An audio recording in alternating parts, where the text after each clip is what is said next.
Bueno, muy buenas tardes, mi nombre es Sofía Silva y yo les voy a hablar acerca de Immanuel Kant. Immanuel Kant marcó una pauta muy importante en el siglo XVIII, que es el siglo de la Ilustración. Él es originario, nació en la ciudad de Königsberg, la Rusia oriental, hoy Rusia, en el año de 1724.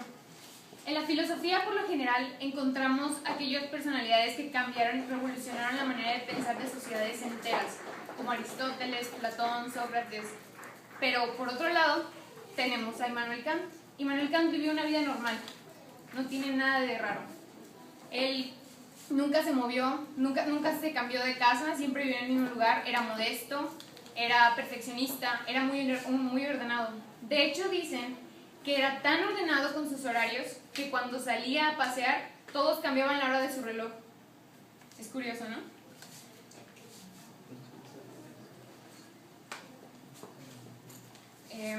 Kant fue un gran ilustrado.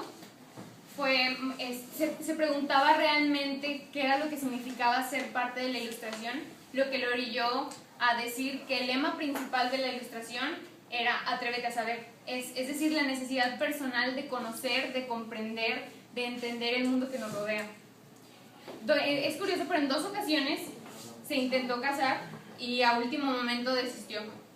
Él creía que la vida matrimonial era solamente una distracción y que no iba a poder lograr publicar su gran obra. Su gran obra es La Crítica de la Razón Pura, la cual publicó en 1781.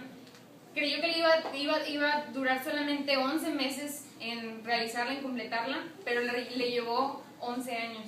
Es decir, a la edad de 60 fue cuando salió hasta ahora. En su obra, en La Crítica de la Razón Pura, hablaba acerca del conocimiento y la realidad en sí.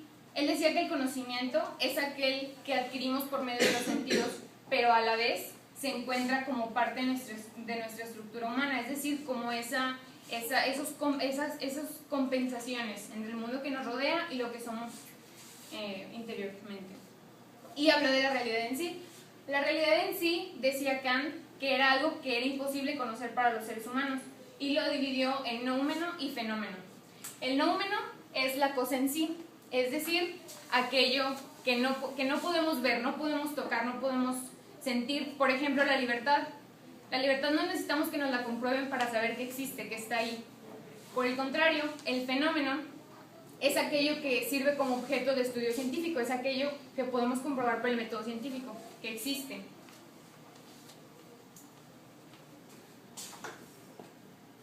Y después habló acerca de los imperativos categóricos. El imperativo categórico es: obra de tal manera que la máxima de tu acción se convierta en una ley universal. Kant se refería a que es como la ley de causa y efecto.